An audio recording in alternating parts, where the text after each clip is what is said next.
Okay, so now that we have our box put back where we want it, the next thing we're going to look at is how to scale this object, okay?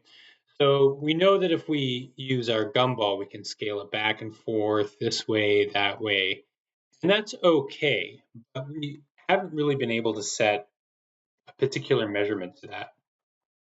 So for this next step, I'm going to use a scale command, okay?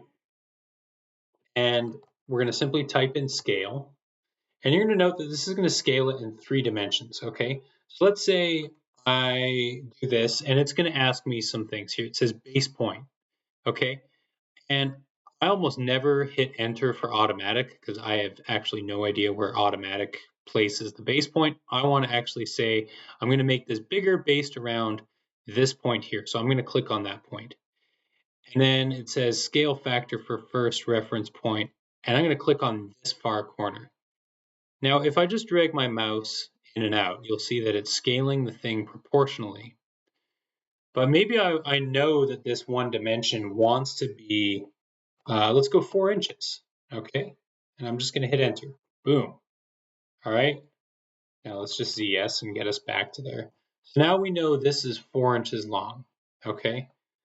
But maybe I need to make the other dimension something set. So I'm actually going to go scale 1D, and that's going to scale it from one side. Okay, so from here, I'm going to click on this as my base point, and I want to make this 4 inches. So I'm going to type in 4 and hit enter.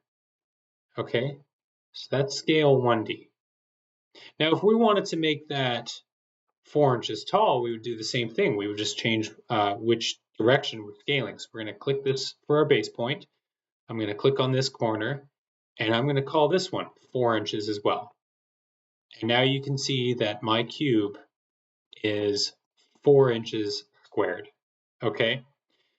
Conversely, I could scale this in 2D and just change the base, or I can change one sort of side of it. So if we go down to scale 2D, and let's say we want to make this 8 inches. I'm going to start scaling it up, type in 8 inches, perfect, hit enter. Now we have a 8 by 8 by 4 inch box. Okay, so that's scaling for you.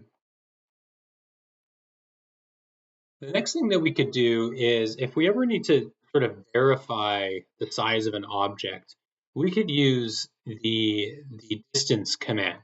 Okay, so if I'm curious, I don't know what length this is. I could use the scale command, and maybe it changes it, maybe it doesn't. But if I type in distance, just go to our prompt here, type in distance.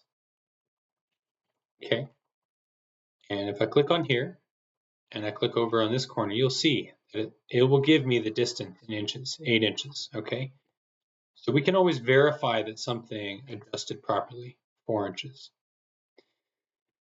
Now, when you use your scale command, it's important to remember that you really want to sort of maintain in orthographics or on your plane. You want to maintain your proportions because one of the things that can happen if your geometries are close together, and I'm just going to run the scale 1D command to illustrate a potential problem in scaling. One is if I go from this corner to this corner, now you can see it's actually starting to skew my object. And if you have corners that are really close to one another, this is a potential problem. And the easiest way to get back out of it is unfortunately to rebuild the object, or if you're lucky, you can control Z back out of the transformation. But sometimes your computer will sort of dump its memory and then you're unable to control Z. So don't always rely on control Z. It's a useful tool for sure, but sometimes it happens where it's not remembering the history properly, and that can be for a number of different reasons. And we can certainly look at that on a case by case basis, but Control Z, don't rely on it. Okay. Okay, so that's the basics behind scaling and just sort of verifying with dimensions. The next video we're going to look at is going to be how to place an image in space and start drawing. Okay, so see you next time.